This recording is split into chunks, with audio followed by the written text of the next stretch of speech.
will open. I know my fear will burn away. I know my soul will unfurl its wings. I know this rose will open. I know this rose will open. I know my fear will burn away. I know my soul will unfurl its wings. I know this rose will open. I know this rose will open. I know my fear will burn away. I know my soul will unfurl its wings. I know this rose will open.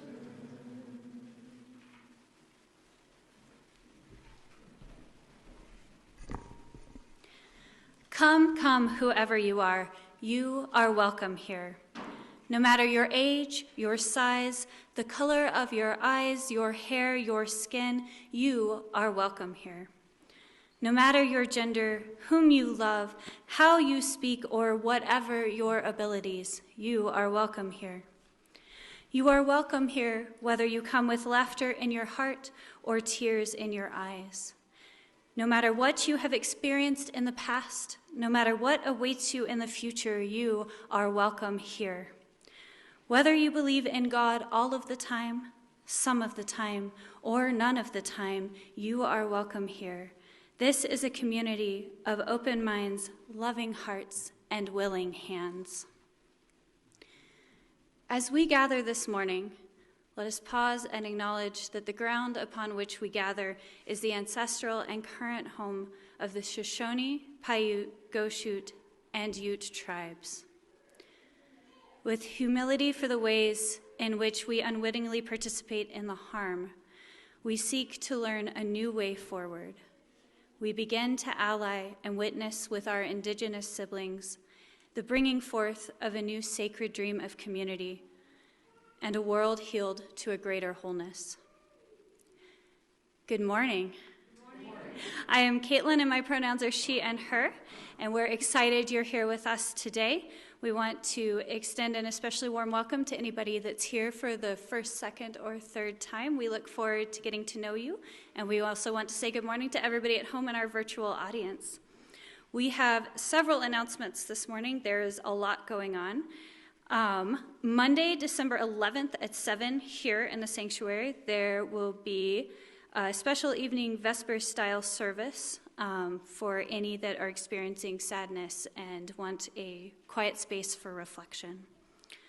Our pageant and crafternoon is Sunday, December 17th. Have a look in happenings, bring the kids, it'll be a lot of fun. Christmas Eve is on a Sunday this year, so the morning of the 24th will be a pancake breakfast here at 8:30. And then we will have Christmas Eve services that night at 6 and at 9. And all of this is in happenings. So make sure you're getting happenings. And you will have all of the details for Christmas.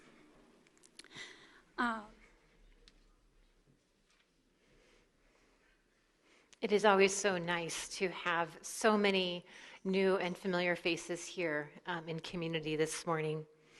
I am the Reverend Lora Young, and it is just such a joy to be with you. That winter has actually begun here in South Valley as well as Salt Lake Valley.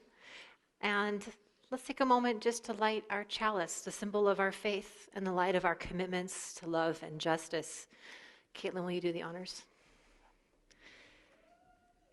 Our opening reading is from Annie Dillard, from her work, Teaching a Stone to Talk. At a certain point, you say to the woods, to the sea, to the mountains, the world, now I am ready. Now I will stop and be wholly attentive.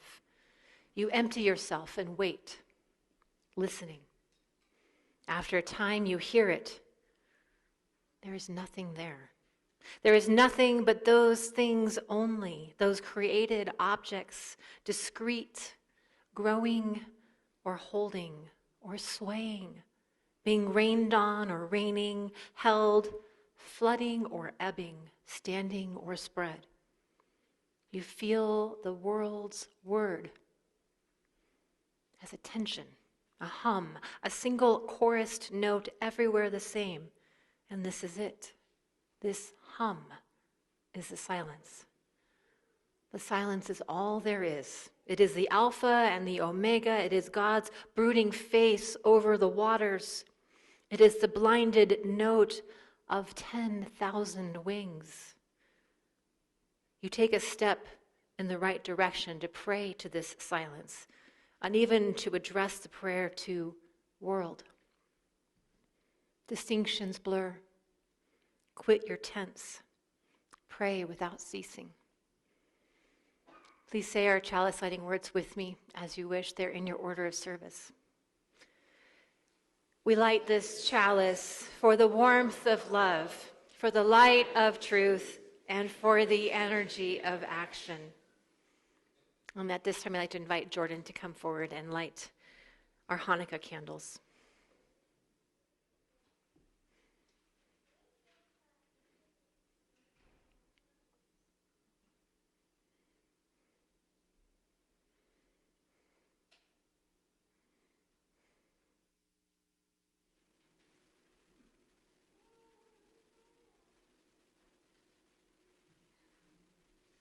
Baruch atah Adonai, Eloheinu melech haolam, asher kitshanu b'mitzvotav, mitzivanu echad mikdeh, shel Hanukkah. Amen.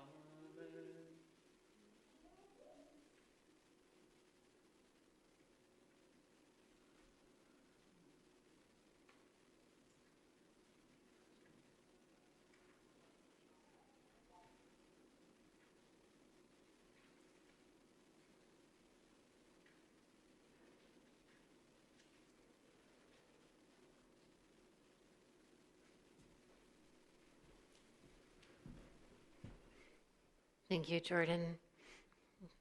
Jordan's request was that we light the first three for the days of Hanukkah that have already passed, the one for today in advance, and since we will not be together next Friday, to light the remaining in solidarity with the Jewish community. These candles will be left to burn until they are complete. You do not blow out Hanukkah candles. Okay. It's time for the children's story, and I am super excited about this story. So if you are young or young at heart and you want to come forward for a children's story, please come join me up here.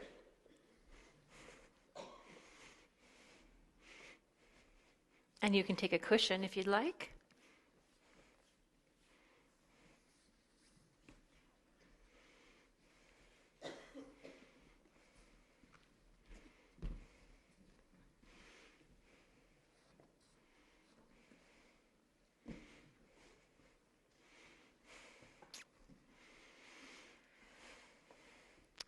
Okay, so today's story is all about sound and the sounds that we hear throughout our daily life and over the course of our lives. So who can tell me what part of our body do we use to listen?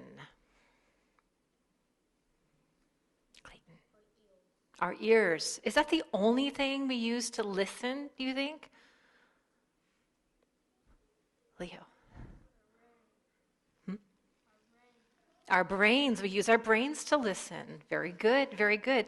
How many people have ever heard a really loud sound and felt it in their chest? Yeah.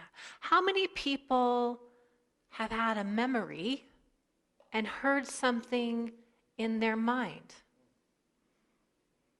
So sound is more than just an anatomical experience, right? And maybe if you really want to go out there, could you even say that we listen with our eyes, with our scent, with our touch? That these are all ways of perceiving and receiving information about the world. So we're not the only ones that make sound, right? There are many creatures around the earth that make sound. I'm going to invite Palmer to play some of those sounds for us this morning.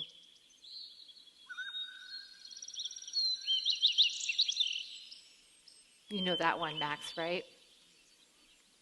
Can you tell me what kind of animal that is? A bird, right? Many kinds of birds. You know what's so interesting I read about birdsong is that it's mathematical and it's intentional. And birds don't just sing because they have a song, though that's a big part of it. It's not just about mating and, gossip. It's also about who they are. And each bird has its own unique kind of song that it sings. And the songs they sing change over the course of the day in response to the seasons and what's going on. And it's considered by language specialists to be a form of pre-language. Pre-language. So it's not words like you and I understand, but has the building blocks. Has the building blocks of language. So it's similar to when like a baby is making noises, right, before they speak their first word. Those sounds the baby makes are similar to birdsong. They're sort of the building blocks. Well, so there's other sounds, right? There's a sound that happens other places. See if you can identify what this one is.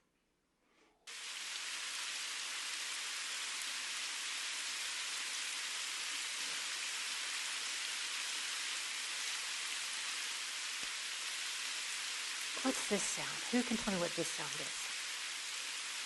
Yeah. It's rain, right? How many people have heard rain? We've all heard rain before, right? How many people like the sound of rain?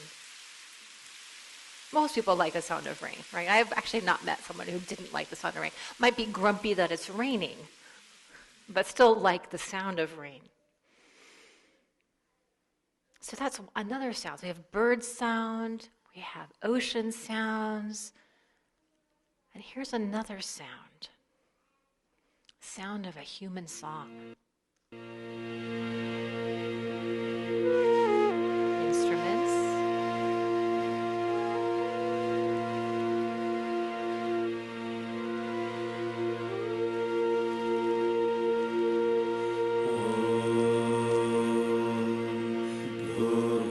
Suvah Tatsaviturvarenyam Bhargo Devasya Dhimahi Dhiyo Yona Prachodayat.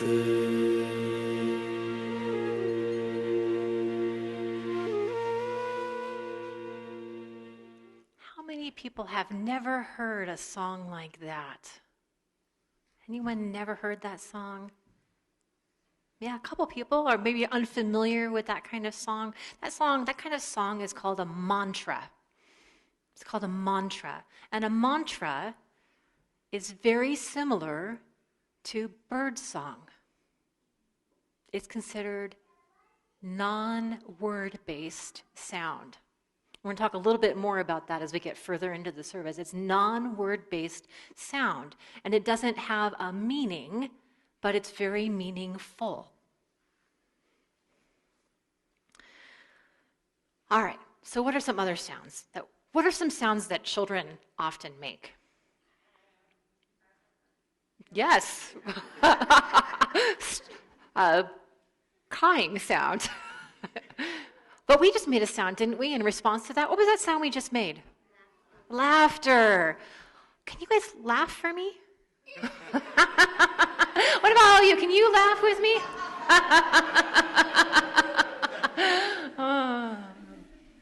Laughter. Is laughter word-based?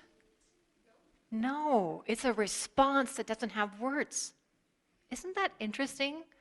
We often think in words and we talk in words, but there are other sounds that we make as a human being that is similar to what the birds make and to what other animals make. And that's meaningful, but it doesn't have meaning, right? So laughter is meaningful, but you can't translate it. There's not a word other than laughter, right? But does the word laughter capture what laughter really is? No. Here's a question for you. What would it sound like if we combined all of those sounds together into a single sound? What do you think it might sound like if we put all those sounds together all at once, with all the other sounds in the whole of the earth? Do you think it would sound good?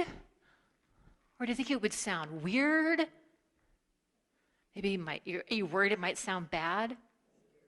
Might sound scary? Maybe overwhelming? So here's a really interesting fact, and some of you may have been familiar with this, but NASA actually has recorded the sound of the earth. And so Palmer's going to play it for us. And then, of course, you can't hear the sound of the earth, right? Because there's no sound in space. And you can't hear the sound of electromagnetic fields because our ears can't hear it. So NASA asked an artist to put it into a range that we can hear. So here's the sound of all of our sounds together.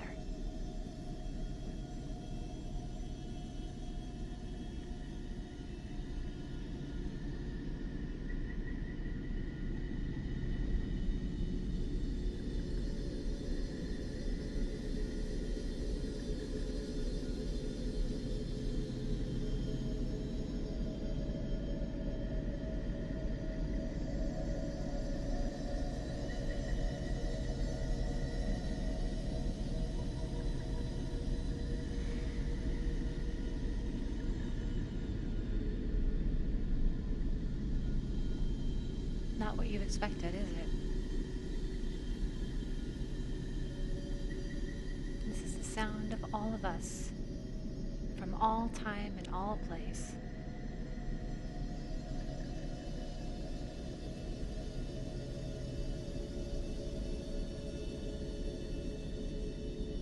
And if you play the electromagnetic sounds of other planets, it doesn't sound like this. It sounds kind of awful. Funny how this sounds like home.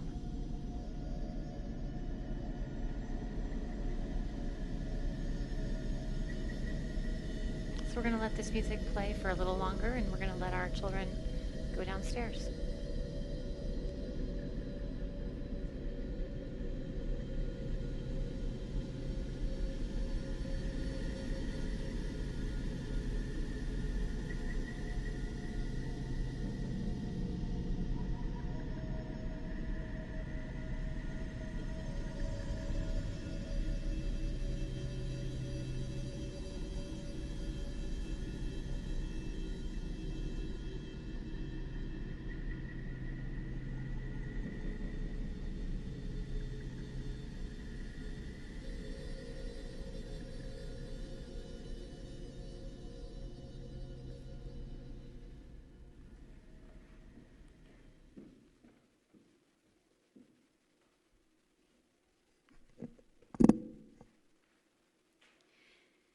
This community, our church and its many ministries, are only made possible by the gifts you give of your time, your talent, and your treasure. Many of you pledge monthly to support our work, and for this we are grateful. Your gifts help to ensure that we are able to live our values of love and justice in the world outside. Part of our ministry is sharing our Sunday morning offerings with an organization that aligns with our principles and values. Today, we have a special dedicated offering for Doctors Without Borders. Today is International Human Rights Day, and the Social Action Team has put this together in support of the humanitarian crisis in Gaza. Doctors Without Borders is on the ground in over 70 countries, providing urgently needed humanitarian aid to those affected by crisis, conflict, disease, disasters, and exclusion from healthcare. And those locations include Gaza. So, if you would please join me in reading our offertory words this morning. They're in your order of service. We are this church. We are its hands, its heart, its voice. Together we share the wealth of this community and sustain it with our gifts. We will now accept the offering. For those of you at home, you are invited to use the giving link in the online order of service. And I invite the ushers to come forward. Lora asked me to play this piece for today's service because it's about sound. John Cage was a really wonderful composer. He died in 1992. He's probably best known for this piece, which is called 4 minutes and 33 seconds. If you can only imagine how it affected an audience when it was performed in 1952. He was very curious about what is art. Is a painting has a frame around it. What is music? Oh, can you hear me? Oh, sorry. Sorry. I'll start at the beginning. No. So he made this piece to invite people to listen to the sound. Some people call this piece 4 minutes, 33 seconds of silence. But it's not about silence. It's about the music we hear all around us. That was one of his big talking points, that everything is music. So it's in 3 moves. Actually, here's a quote. Now I can't find it, of course. So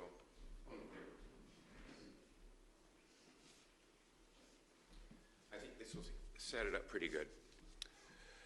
To Cage, it seemed, at least from what he wrote about it, to have been an act of framing, of enclosing environmental and unintended sounds in a moment of attention in order to open the mind to the fact that all sounds are music.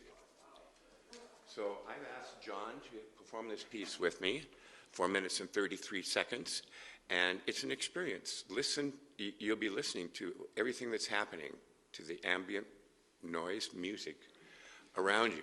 We're using the original score. It's in 3 movements, and we will be using this score to perform 4 minutes and 33 seconds by John Cage.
for all that we have received and all we have found the courage to give. May we be truly grateful. May these gifts be a blessing for South Valley and for Doctors Without Borders.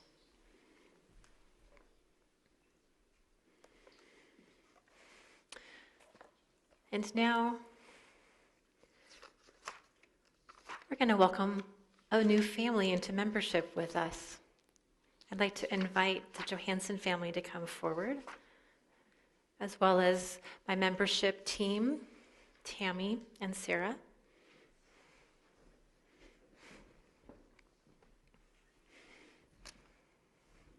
One to you, and then one to you guys will share. Okay, yeah. Okay, so you guys need an order of service. Who has an order of service that can give? Not that. Yes, oh yes, this one. It's very small, so I hope your eyes are good. It is with rejoicing this morning that we welcome Alyssa and Joshua into our membership. They have been with us for almost 2 years and have decided to make this their spiritual home. Ours is a free faith, and our church is not based upon dogma or upon creeds, but upon the thoughtful and freely given commitment of mind and heart in community. Into this circle of shared search, collective counsel, and mutual support, Joshua and Alyssa have elected to join. May this community fulfill in practice their best hopes. May their wisdom and energy be generously shared here, and may we welcome them with gladness and with open hearts. Membership in this community comes with both responsibilities and opportunities for living an enriched life of service. As a member, we ask 3 things of you. First, we ask that you attend worship regularly. Worship is the heart of our congregation's shared experience. While, of course, we all need to be away from time to time, we ask that you make it a priority to be present with us on Sunday mornings. Second, we ask that you get involved in one of our many ministries and make service to and for the community part of your commitment. Done. Keep going. Done. This is a shared ministry, and our work is amplified and made brighter by the gifts you share with us. Join one of our Soul Matters groups, the choir, or volunteer for a ministry or leadership team. Third, we ask that you make a pledge to support the work of this community. Your pledge is critical to sustaining our many ministries and ensuring that those in need of a community such as ours may know of it. Membership here is for both the good and easy times, as well as those times of difficulty or hardship. Membership is for every season of your life, and we will walk with you through each of those seasons and ask that you do the same with us. Together, we build the beloved community that is South Valley Unitarian Universalist Society. We are so glad you are here. And in the spirit of dedication, I now invite you, Alyssa and Joshua, our newly received member, to join together in speaking the words of commitment as you see them written there. This is now my religious community. It is composed of people, both like me and different. Together, we make it what it is. I want this community to be a source of light and wholeness. It will be if I am. It will make generous gifts if I am a generous giver. It will be a friendly and welcoming place if I remember to reach out. It will be a responsible steward of resources if I participate responsibly in it. It will share beauty and challenging thought with other people if I invite them. It will increase in wisdom if I am diligent in my own spiritual growth. It will be a community of fearlessness and faith, of loyalty and love, if I, who make it what it is, and filled with these. As I become a member of this congregation, I dedicate myself to the goal of becoming all the things I want my church to be. And will the congregation please join in welcoming Joshua and Alyssa by speaking together the affirmations printed in your order of service. We rejoice in the promise of new friendship and growth as we renew and expand our covenant together. May the splendid venture of life continue to be celebrated faithfully here and in this community. May the human spirit always find an ample home. Into this covenant community of memory and promise, you are now enfolded. May this congregation nurture and challenge you, offer you comfort and guidance, and call forth the best in each of you. And may this congregation, in their turn, bring to this institution energy, vision, and commitment. And may we all together become ever more fully the community we have hoped for it to be. And so now we have a gift for you. Let's see, I gotta go over here. Actually, two.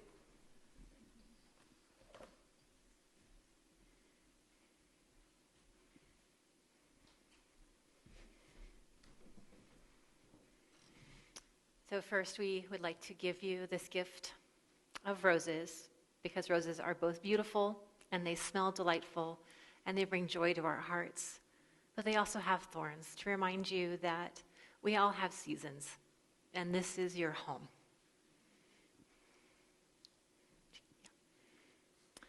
And this is a new chalice for your family.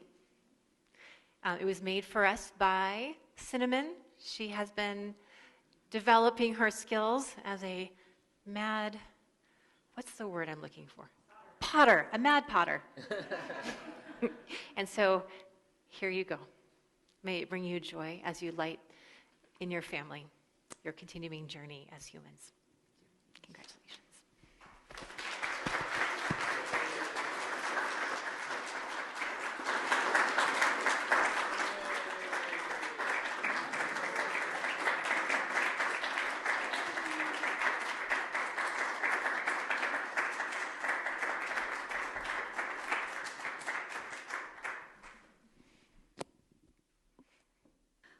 Our reading this morning is a recorded excerpt from a speech given by Reverend Howard Thurman at Spelman College in 1980. Reverend Thurman was an American author, philosopher, theologian, mystic, educator, and civil rights leader. Please note that Reverend Thurman, speaking as he was in 1980, uses some phrasing that we may find jarring in 2023. We trust his good intentions and honor the broad and beautiful legacy that he has left with us.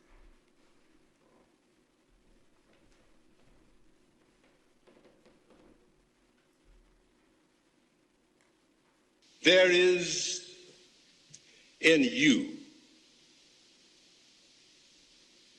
something that waits and listens for the sound of the genuine in yourself. Nobody like you has ever been born. I didn't say thank goodness. And no one like you will ever be born again. You are the only one. And if you miss the sound of the genuine in you, you will be a cripple all the rest of your life.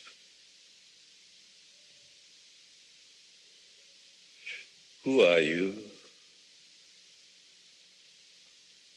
And can you find a way to hear the sound of the genuine in yourself. There's so many noises going on inside of you. So many echoes of all sorts.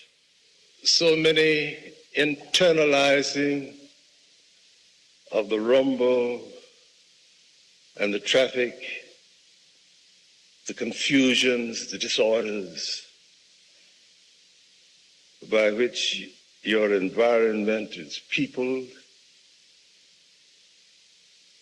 that I wonder if you can get still enough, not quiet enough, still enough to hear rumbling up from your unique and essential idiom the sound of the genuine in you.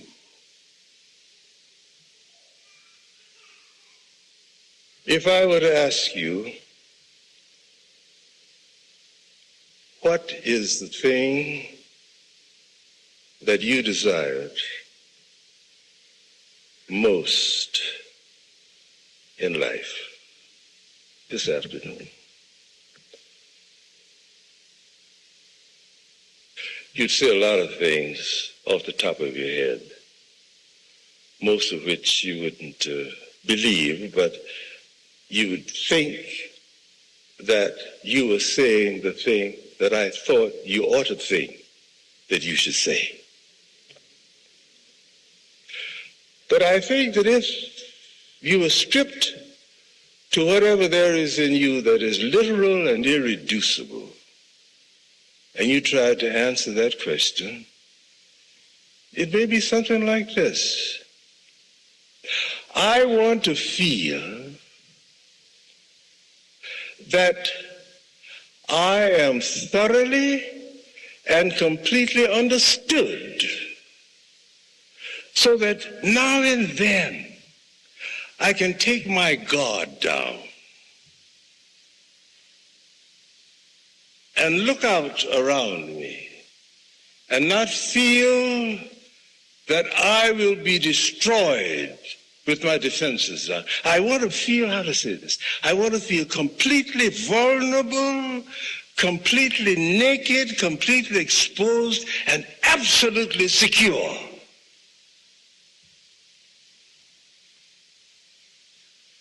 Now, if I hear the sound of the genuine in me, and you hear the sound of the genuine in you, it is possible then for me to go down in me and come up in you. So that when I look at myself through your eyes, having made that pilgrimage, I see in me what you see in me. And the wall that separates and divides will disappear. And we will become one, because the sound of the genuine makes the same music. Now this is your assignment. And you can never say again that nobody told you.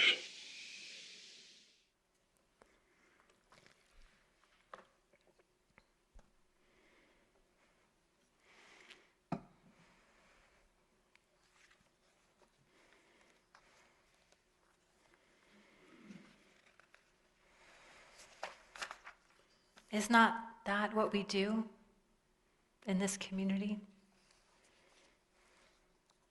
If someone were to ask me for a definition of worship, I would point them to that.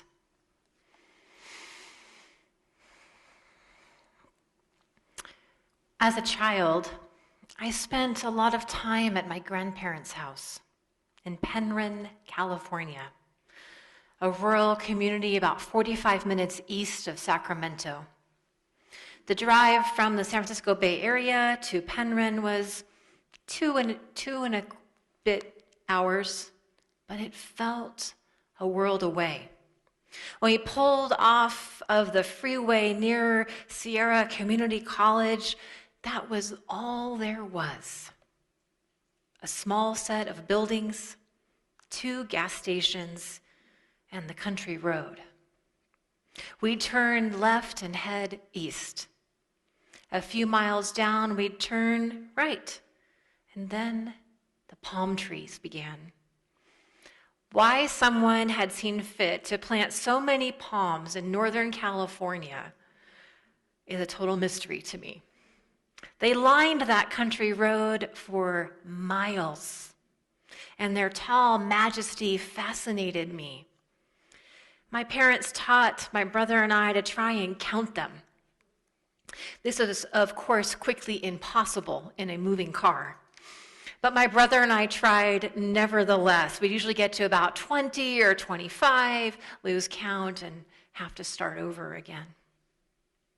Up and around and down those curved lanes we'd go until we get to the bottom of the hill that was my grandparents' 2.5-acre cherry orchard. It was a steep enough hill to require arriving at a slightly accelerated speed, followed by a quick downshift in order to use some momentum to get all the way up.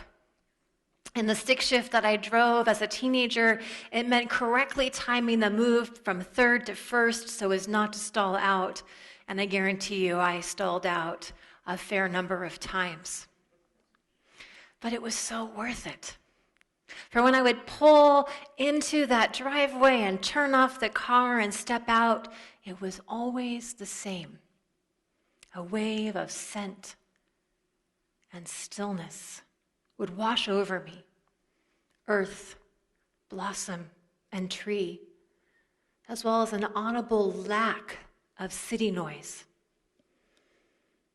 that often stopped me, this sudden encounter with silence. And for the first few hours, it always made me acutely aware of just how loud I was. My steps, my pace, my voice, even my thinking. And as I adjusted to the new normal of their property, I would find myself slowing down a bit. And by the time the rooster would crow the next morning, I would feel as if somehow I had arrived. Some people think quiet is the absence of sound. And I think we would all broadly agree that that is part of it. But as we heard in our offertory piece this morning, it's a bit more complex, isn't it?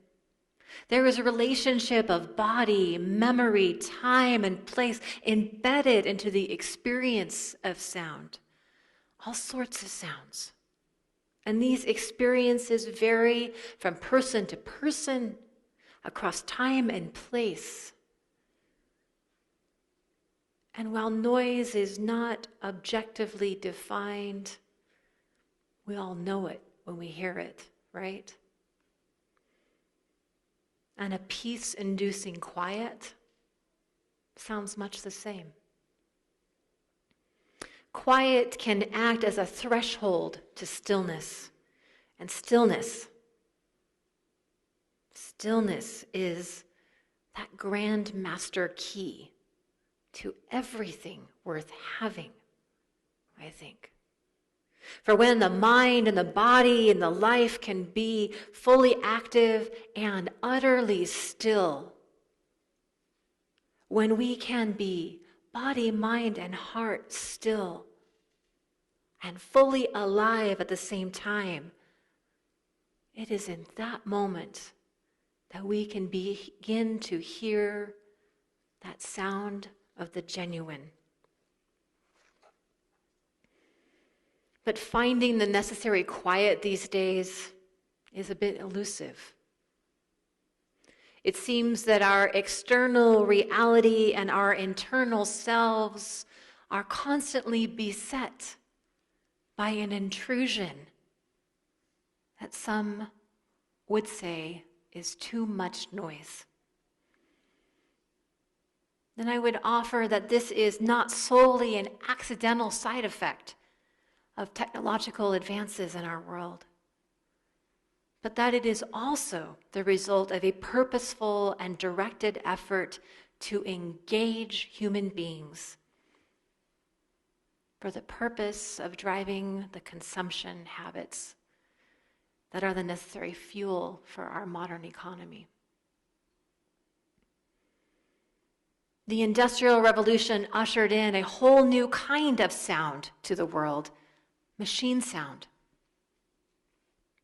And machine sound does not need breaks or rest, vacations, sabbaticals, a moment. And that makes machine sound fundamentally different from the organic sounds that our predecessors experienced. And while our predecessors might have complained about the roosters of their lives, they did not have to contend with the constant hum of machines. Our planes and trains and automobiles, great movie, were obvious noise producers. But so are the data centers of our modern landscape, filled of hundreds of thousands of servers, humming and whining 24/7 so that we can shop, comment on socials, read the news, and be entertained.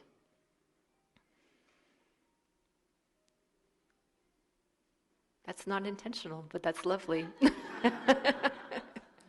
Our built landscapes, our transportation systems, and our consumer-based economy make many demands on our human ears. And the impact of all of this is not just a louder environment that can stress our anatomical ears and lead to loss of hearing. Researchers have also been able to demonstrate that when humans are exposed to too much noise, we get stressed out. Our blood pressure and stress hormones spike, our sleep is interrupted, and our attention spans are shortened. These impacts, it seems to me, are more than just anatomical. It seems to me that there is a kind of spiritual impact of our modern noise problem that goes beyond feeling annoyed or distracted.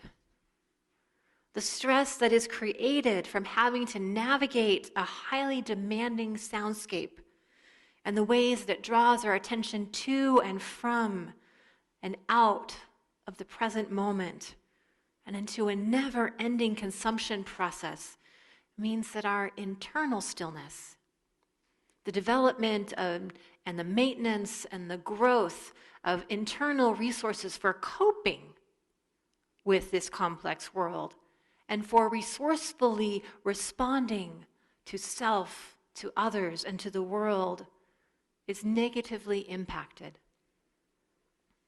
And this matters for all sorts of political and familial relational reasons. The fracturing, or the cutting into small chunks of internal resources to cope with an ever more complex and challenging world can lead to breakdowns in communication between individuals, between groups, and across time and place. And as I thought about all of these things this week, I began to wonder if this noisiness is part of what drives the current divisions that we experience here in the United States. Because we are under a lot of stress in this built environment. We have a tendency here in the West to dismiss the impact of sound on self unless it is horrendously grating or leads to loss of hearing. But researchers have told us that noise is changing our lives in ways that we do not fully understand.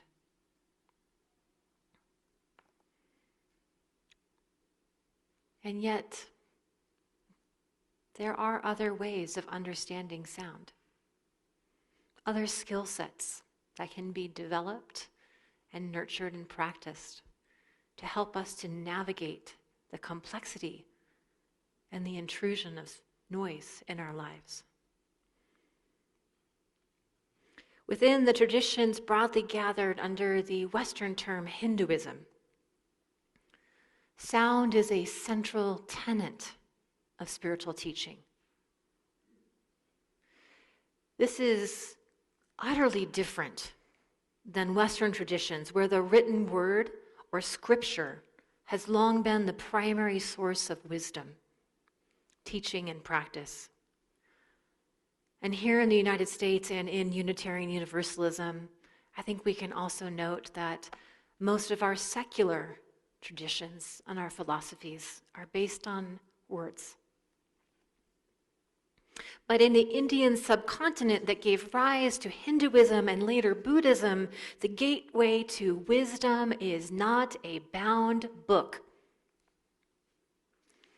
Many Westerners falsely believe that the textual sources such as the Vedas, the Upanishads, or the Bhagavad Gita are central to the lives and practices of Hindu people. And while these texts are important historical documents and certainly sacred, they are far from definitive. These texts are not like the Bible. They do not hold that kind of place or create that kind of structure in their context or use. Hindu approaches to the world and what it means to be human are not the same as Western Christian approaches. I cannot emphasize this enough. You cannot just go and say, we have our Bible, they have the Bhagavad Gita. It is a completely different system of understanding how to be human. A Westerner might climb a mountain in search of the seed of God. A Hindu is more likely to listen to and through sound as the actual seat of God.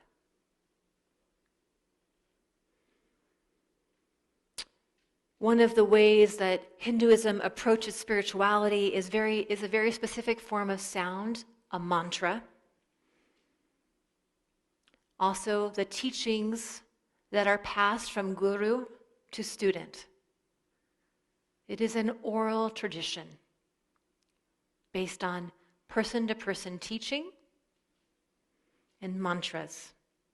And while that person-to-person teaching and those mantras will draw from sacred texts and rituals and stories, they are adapted to meet the student where they are on their journey. In Hinduism, a mantra is often referred to as the Vedic word. And as such, a mantra is regarded as being in and of itself an eternal, powerful vibration that can only be revered as sound. The written form is lifeless. The written form of the mantra is lifeless. That's very different than the written form of the Bible, where many communities in the United States consider it to be a source of life. A mantra is a phrase or a sound that functions as a ritual unit. It often has a mathematical structure and is familiar and similar to birdsong. But it exists outside of language. A linguist might refer to that as pre-language, but I would prefer sacred sound, so as to preserve this idea that sound does not need to progress to language in order to be considered real. A mantra is an instrument of thought, and it may not be translatable. It is deeply meaningful, but it may or may not have a translation. So again, very different than Western Christian approaches to wisdom. For while in the Western tradition, singing and prayer are certainly a part of spiritual practice, and poetry in this congregation is, I think, one of our sources. The sound is generally subordinate to the word. We are taught that the specific words we sing or pray or recite are important and evocative of spiritual truth, and that these words are the primary revealer of something deeper and sacred. And one can see quite easily how this commitment, dare say, obsession with words, has gotten us into tremendous trouble on social media. What we post on social media, the actual words are often used to point to who we truly are. And mistakes with words are harshly criticized.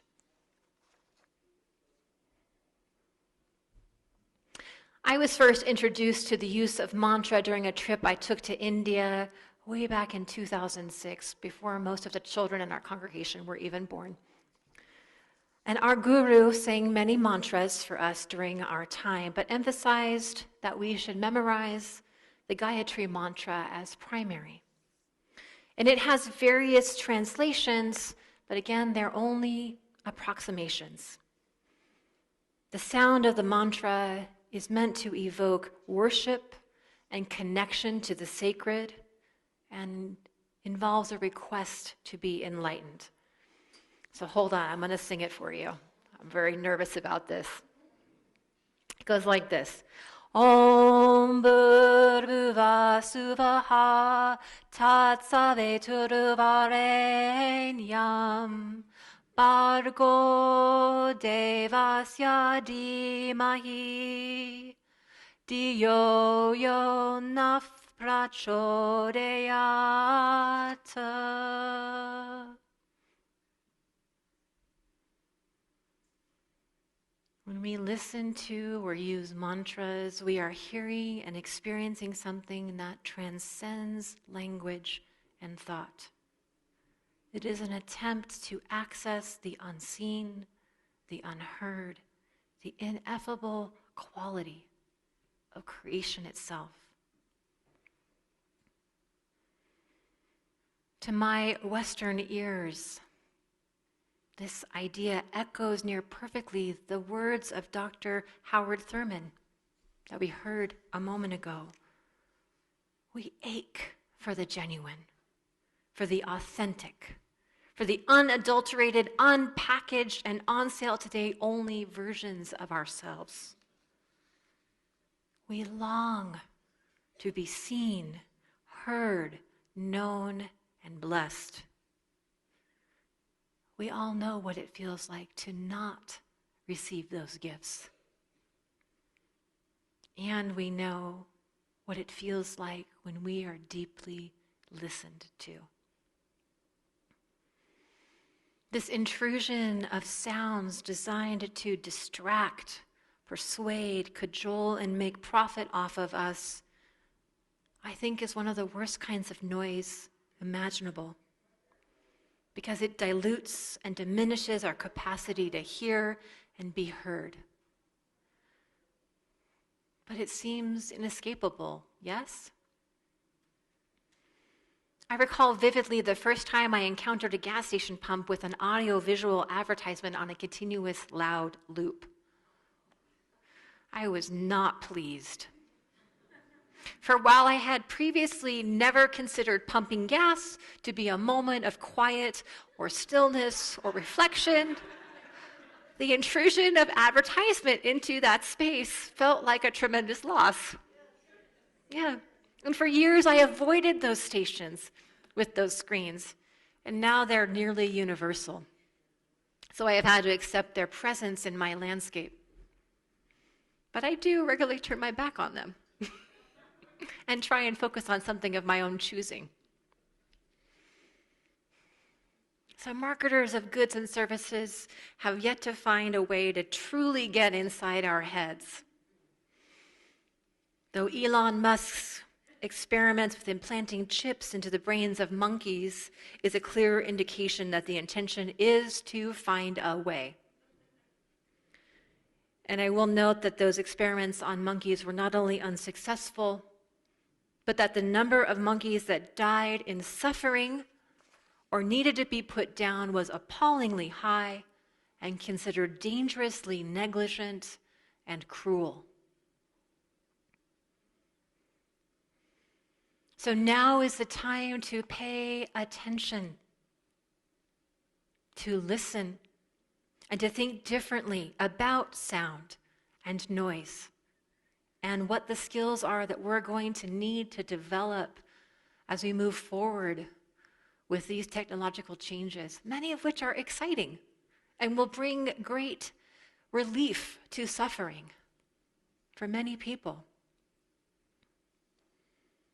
I think the core question as we think about responding to this, and I know this is a long sermon, but sit down, I'm not done yet. That if we are to respond to these challenges and support the thriving of all people, plants, animals, and the land, we have to ask the question, to whom or what are we accountable? Failure to make a choice has generally meant that the wealthy and the powerful make that choice for the rest of us. So, to whom or to what are we accountable? In a Unitarian Universalist congregation, the answer is generally not God. At least not the God of the Christian scriptures. But is humanity a sufficient stand-in for all that is held by that word, God? I'm not sure. I am hesitant to center humanity as if it can be shaken loose of the rest of creation. And yet I am even less sure that calls to respect the whole of the earth and all its creatures will cut through that noise any quicker. Because the people who are making those choices and those decisions on our behalf are not listening. I am tired of using my words. I'm tired of words more broadly, even as I use them voraciously today. Because what I am in need of, what I desire when I use a word such as God, is a response that heeds the gravity of my sounding that name to begin with. And so I wonder, is the Hindu approach to sound a pathway to explore something new in myself, something that we desperately need in this time and in this place? Is it possible to let go of words and their parameters of grammar, definition, correctness of use and context? And if I did so, what might I hear then? Would it be the sound of the genuine in me? And if you joined me in this, would you hear the sound of the genuine in you? And if we practice together, what new perspectives, ideas, creative solutions that are living in the sound beyond words might then begin to take shape in us? And I wonder, would there be new aspects of God revealed to us as we let go of our obsession with defining God and God's self with words? Within certain strands of Hinduism, there is only one listener. And it is all and each of us as an aspect of God's self. I wonder, is that the song of the earth? Is that the sound of our home? Perhaps. Perhaps it is. I will leave you with a short story entitled The Song of the Bird, collected and curated and edited by Anthony DeMello. The disciples were full of questions about God. Said the mistress, God is unknown, the unknowable. Every statement about her, every answer to your questions is a distortion of the truth. And the disciples were bewildered. Then why do you speak about God's self at all? Why does the bird sing? Said the mistress. Not because he has a statement, but because he has a song. Amen.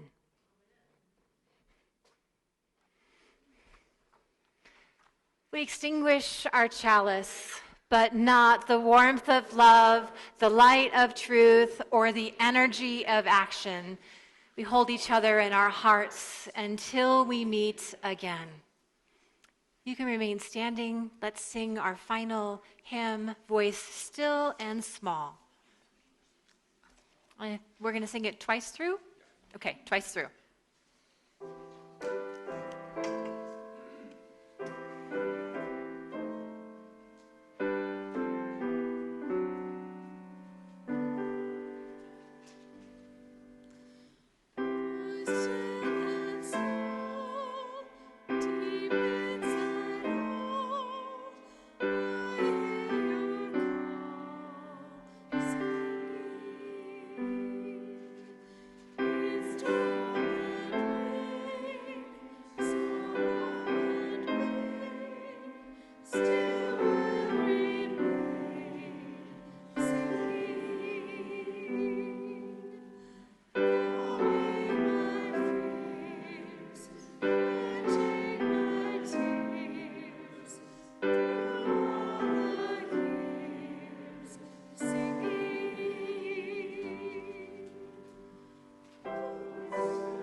Amen and blessed be.